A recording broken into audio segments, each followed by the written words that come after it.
Okay, good morning po. Good morning po sa lahat. Morning Philippines, good morning Luzon, Visayas, Mindanao. Good morning pa rin kahit nananalasa itong si Bagyong Christine sa malaking bahagi ng ating bansa ay binabati pa rin po natin ng good morning yung ating pong mga kaibigan, mga kababayan. I'm Pastor JB from Philippines. I'm here in a workplace, so nandito na po ako. And welcome Plaza Mall at Senior Pure Gold Libertad, Pasay City.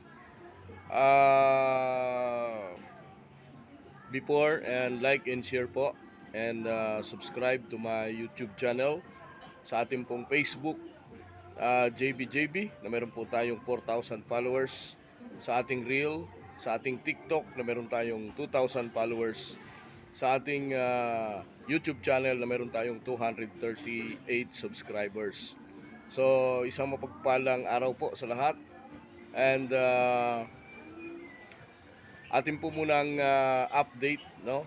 Itong si Bagyong Christine, grabe yung lawak nito ay 1,400 diameter o yung lapad po ng bagyo na kung saan po ay buong Pilipinas ang sakop nito, no? Hindi naman siya ganong kalakasan, but ang kanya pong lakas ngayon is 95 kilometers to 160 kph. Tumatakbo po ito ngayon ng 15 kilometers per hour. Mabagal, no? At ito po ay naglandfall na dyan sa may Isabela region. At ito po ay gumagalaw ng patungo po dito sa may Northern Luzon. And sa buong maghapon ay babagtasin po niya yung buong Northern Luzon area. So mabagal po itong bagyo. But after po dito kay Christine ay meron pong panibagong sama ng panahon na posible pong maging bagyo sa mga susunod na araw. So antabayanan ho natin. And ito pong si Bagyong Christine ay nakataas pa rin po yung signal number 3, no? Signal number 3 po sa maraming lugar sa northern and central rest of Central Luzon, no? Kasama na po diyan yung Pangasinan, Zambales, Bataan, rest of Aurora, Nueva Ecija, Nueva Vizcaya, Quirino, Ifugao, Mountain Province, Apayao, Ilocos Sur, Ilocos Norte, Abra, La Union. Yan po yung sa ilalim ng wind signal number 3. So 95 to umigit sa 100 kilometro kada oras yung posible pong maranasan na strong winds nitong mga lugar na nasa signal number 3. Signal number 2 pa rin po ang over Metro Manila, Bulacan, Rizal, Laguna, Cavite, Batangas, Oriental and Occidental Mindoro, rest of Southern Quezon and Pulilio Island. And signal number 1 sa maraming lugar sa Southern Luzon, Sorsogon, Albay, Catanduanes, Camarines Sur, Camarines Norte.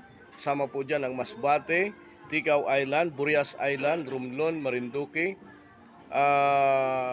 Samar Provinces, Dinagat Island, Surigao del Norte, Surigao del Sur, Surigao Island, Bukas Grande Island, Iloilo, Camotes Island, Bantayan Island, Cebu, Bohol, Siquijor, Aklan, Antique at Capiz.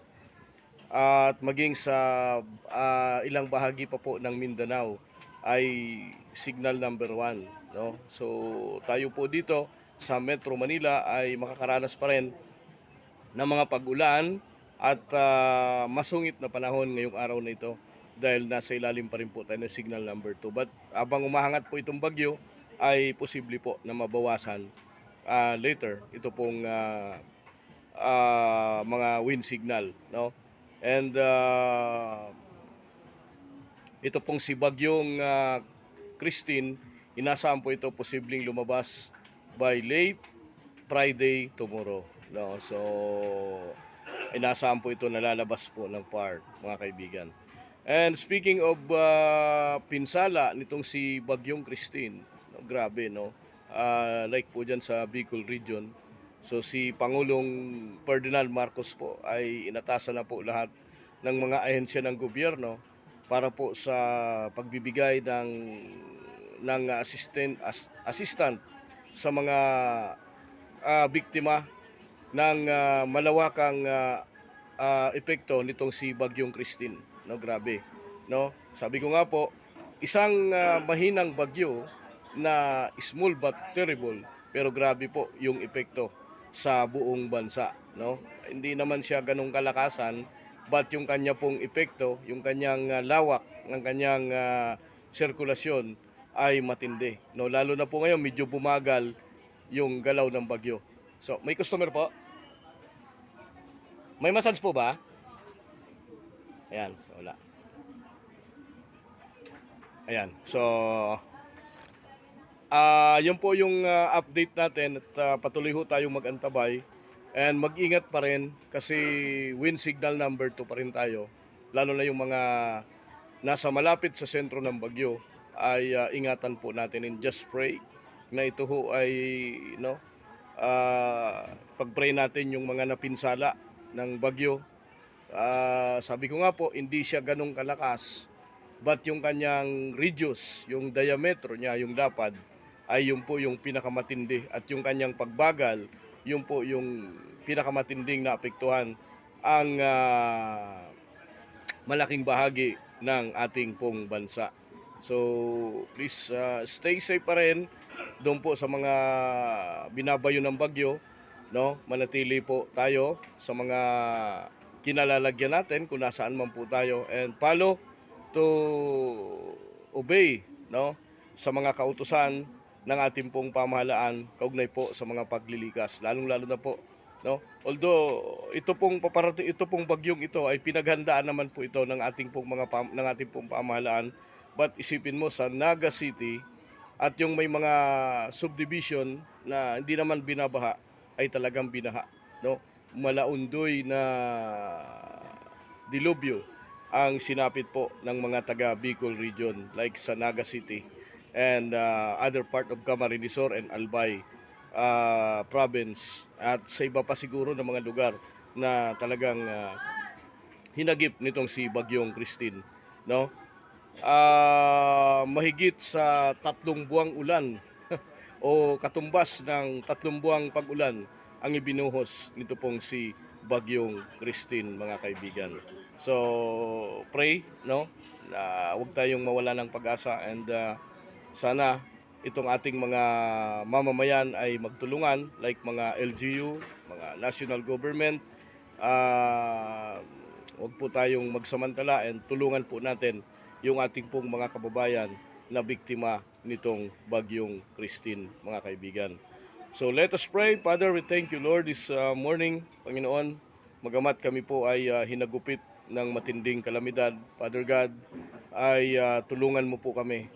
At nawa, Panginoon, anuman po yung mensahe mo sa bawat isa, Lord, naway maunawaan po namin na ang mga pagsubok na ito ay patuloy po naming malampasan at patuloy po namin ito, Panginoon, na malampasan namin lahat ng mga pagsubok na pinagdadaanan po namin like ito pong bagyo na dumadaan po sa amin pong bansang Pilipinas. Father, samahan mo kami at just pray, Panginoon, sa mga biktima ng kalamidad na sila po ay makabangon. And Father, patawarin mo kami, linisin mo kami, Panginoon.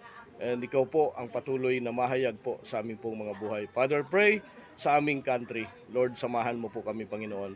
And Lord, I pray sa mga nasirang business, sa mga naulila ng kalamidad, Lord, ay tulungan niyo po na, Panginoon, kami po ay makamove on sa mga nangyaring tragedy sa aming pong mga buhay.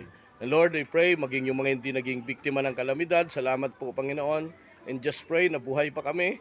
Pray to all the businesses, big businesses, small businesses, Panginoon. Father, salamat po, Panginoon, sapagkat patuloy mo kaming sinasamahan, patuloy mo kaming iniingatan. Father, thank you. At ikaw po ang patuloy na mahayag sa aming pong mga buhay. Salamat po, Panginoon. In Jesus' name we pray. Amen and Amen. Okay, so muli po, I'm here in a workplace at Welcome Plaza Mall, Senior Pure Gold, Libertad, Pasay City. Boss Pastor JB. Ang aking pong telephone number 0949-410-0259. Masarap po magpa-relax ngayon, walang pasok. Pwede po kayo magpa-relax. Pasyalan nyo po kami dito. Ang aking pong location ay 2nd floor at Welcome Plaza Mall, Senior Pure Gold, Libertad, Pasay City. Marami pong mga massage dito. Marami kayong pagpipilian. Ayan. Ang aking pong contact number ay nasa Google Map.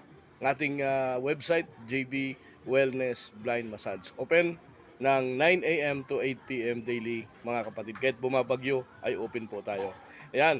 Siyempre po, please like and share and follow sa ating YouTube channel, TikTok, Reel, and Instagram. Thank you po, and patuloy tayong mag-ingat, no, sa mga uuwi ng probinsya dahil po sa undas ay mag-monitor po tayo sa lagay ng panahon, no, kasi meron pa pong paparating na bagyo, meron pa pong panibagong bagyo na darating, and kung medyo makaalis na itong si Christine ay mag-antabay ho tayo. Malamang sa mga wala ng signal ay mag-resume na po yung biyahe ng mga pandagat, no? And yung mga flight cancellation po, patuloy pa rin po kayo makibalita sa mga cancellation ng flight kasi marami po ngayon, like papuntang Northern Luzon, Lawag, papuntang Cebu, na papunta pa sa ibang mga lalawigan, and hindi ko lang alam sa mga international flight kung suspendido pa rin.